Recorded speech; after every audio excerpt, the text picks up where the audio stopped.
So guys आज हम Netflix की दो सीरीज का रिव्यू करने वाले हैं। जो हमारी फर्स्ट सीरीज है उसका नाम है love from 9 to 5। Basically it's a office romance adult type की सीरीज है। 8 एपिसोड आपको इस सीरीज में देखने के लिए मिलेंगे। और जो हमारी नेक्स्ट सीरीज है उसका नाम है रन अवे। इसमें भी आपको 8 एपिसोड्स देखने के लिए मिलेंगे और ये एक थ्रिलर सीरीज है। ठीक है ना guys. And first of all I like to wish you happy new year. And अगर आप मेरे चैनल पर नए हो तो चैनल को सब्सक्राइब कर सकते हो और बेल आइकन क्लिक कर सकते हो। तो गाइस पहले मैं बात करती हूँ लव फ्रॉम 9 to 5 की सीरीज की स्टोरी के बारे में। स्टोरी एक मेजर अंडरवेयर कंपनी के अराउंड घूमती है। कंपनी का सीईओ की पोजीशन खाली होने वाली है और रेस में दो लोग हैं। एक हार्ड वर्किंग डिसिप्लिन एम्प्लॉय जो ईयर से कंपनी के लिए ग्राइंड कर रहा है और दूसरा बॉस का चार्मिंग रिच सन जिसके पास कॉन्फिडेंस और पावर दोनों है। दोनों के बीच प्रोफेशनल कंपटीशन चालू हो जाता है, लेकिन बीच में रोमांस एंटर हो जाता है जो सिर्फ लव स्टोरी नहीं बल्कि कैरियर, एथिक्स और पावर डायनेमिक को भी शेक कर देता है। ये सिर्फ ऑफिस लव नहीं, यहाँ आपको एम्बिशन वर्सेस इमोशंस का प्रॉपर क्लैश देखने को मिलेगा। गाइज मुझे इसके फर्स्ट और सेकंड एपिसोड थोड़ा स्लो लगे। थर्ड एपिसोड से ग्रिप बननी स्टार्ट हो जाती है। करैक्टर सिर्फ आपको खूबसूरत ही नहीं बल्कि वो जो जो चीजें करेंगे इस सीरीज में आपको उनके कॉन्सिक्वेंसेस भी देखने के लिए मिलेंगे। ऑफिस पॉलिटिक्स, जेलसी, अट्रैक्शन और ईगो सब कुछ बैलेंस वे में सीरीज में दिखाया गया है। ये सीरीज बेसिकली मैच्योर ऑडियंस के लिए है। चाइल्डिश रोमांस एक्सपेक्ट करने वाले ऑडियंस के लिए तो ये बिल्कुल भी नहीं। आपको हो सकता है इस सीरीज में कुछ प्रिडिक्टेबल मूवमेंट्स भी देखने के लिए मिले। कुछ लोगों को ये सीरीज थोड़ी स्लो भी लग सकती है स्टार्टिंग में। मुझे इसकी ऑफिस सेटिंग काफी रियलिस्टिक लगी और मुझे इसका रोमांस भी ऐसा लगा कि कुछ भी फोर्सफुल नहीं हो रहा, वो फ्लो के साथ होता जा रहा है। एक्टिंग्स आपको सबकी अच्छी लगेगी, कुछ भी आपको ओवर एक्टिंग नहीं लगेगी। जो हार्ड कोर रोमांटिक सीरीज देखना पसंद करते हैं उन्हें शायद ये थोड़ी लाइट लग सकती है। सो गाइस ये थोड़ी एडल्ट टाइप की सीरीज है। तो मैं बात करती हूँ आपको इसमें कितना एडल्ट कंटेंट देखने के लिए मिलेगा। इसमें आपको 5 से 6 अप्रोक्सीमेटली एडल्ट और सेक्स सीन इस सीरीज में आपको देखने के लिए मिलेंगे। मोस्टली बहुत ही ज्यादा इंटीमेट होने वाले क्लोज सीन देखने के लिए आपको भी मिलेंगे इस सीरीज में। और जो सीन है स्टोरी के फ्लो के साथ अच्छे से चले जाते हैं, कुछ भी फोर्सफुल नहीं लगता।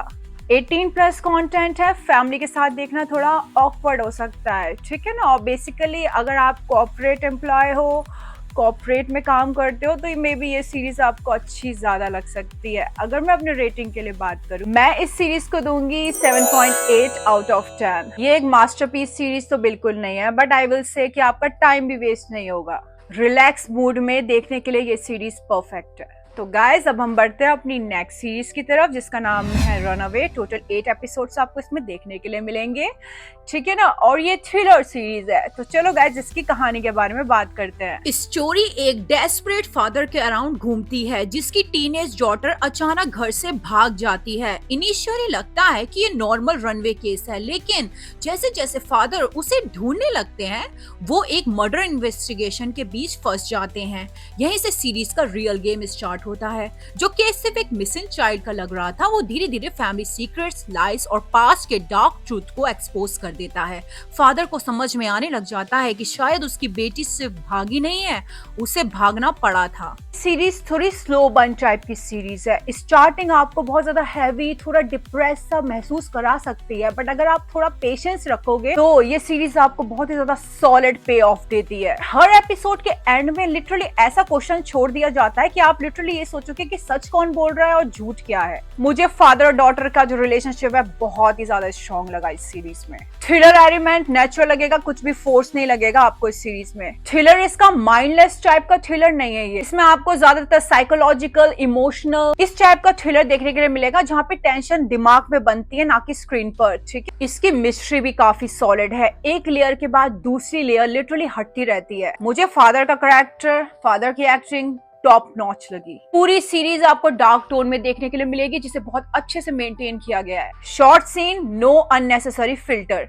ये सीरीज बहुत ही ज्यादा हैवी है, तो लाइट वॉच और लाइट व्यूअर्स के लिए बिल्कुल भी परफेक्ट नहीं है। इसका मेन इशू है इसकी स्लो पेसिंग, जो कि शायद हर व्यूअर को पसंद भी ना आए। और अगर आप वाले लवर हो, थ्रिलर लवर हो, जिन्हें फास्ट पेस थ्रिलर पसंद है, तो शायद ये आपको थोड़ा बोर भी कर सकती है। अगर मैं बात करूं क्या आप इसे अपनी फैमिली के साथ चेकआउट कर सकते हैं। इसमें आपको वायलेंस, मर्डर रिलेटेड सीन्स देखने के लिए मिलेंगे, ब्रूटैलिटी देखने के लिए मिलेगा, साइकोलॉजिकल डिस्टर्बेंस देखने के लिए मिलेगा। एंडिंग मोस्टली इसकी क्लोज है, बट एंड में इसका जो इमोशनल लॉस जो दिखाया गया है उसे वैसे का वैसे ही छोड़ दिया गया। केस के आंसर आपको मिल जाएंगे, लेकिन फैमिली का क्या फ्यूचर है उसका क्वेश्चन मार्क लिटरली छोड़ दिया गया है, और जो कि मुझे लगता है कि सीरीज के टोन के साथ परफेक्टली मैच भी हो जाता है। अब मैं बताती हूँ किन लोगों को ये सीरीज देखनी चाहिए। जिन लोगों को डार्क थ्रिलर पसंद है उन्हें ये सीरीज जरूर देखनी चाहिए। अगर आपको इमोशनल प्लस क्राइम का मिक्स देखना पसंद है तब भी ये सीरीज आपके लिए। स्लो बर्न सस्पेंस वाली ऑडियंस के लिए भी ये सीरीज परफेक्ट है। वो लोग इसे स्किप कर सकते हैं जिन्हें फास्ट पेस थ्रिलर देखना पसंद है, तो वो लोग इस सीरीज को आराम से स्किप कर सकते हैं। मैं इस सीरीज को दूंगी 8.2 आउट ऑफ 10। ये सीरीज टाइम पास तो बिल्कुल भी नहीं है, ये सीरीज इमोशनली आप पे हिट करेगी। अगर आप सीरियस थ्रिलर मोड में हो तो this series literally worth a watch. So guys, ये मेरा रिव्यू था इन दोनों सीरीज को लेके। दोनों ही बहुत ही अच्छे कंटेंट है नेटफ्लिक्स के। आई विल सजेस्ट आप धीरे धीरे दोनों को चेकआउट कर सकते हो। रनअवे जाके पहले देखो, उसके बाद आप दूसरा 9 to 5 वाली लव स्टोरी भी देख सकते हो, ठीक है। सो गाइस, ये मेरा रिव्यू था। If you like this video then don't forget to subscribe my channel, hit the bell icon. We will meet in the next video. If you wanna say something और recommend any other movie series, so you can also drop in the comment section. We will meet in the next video. So thank you and have a nice day. Bye bye.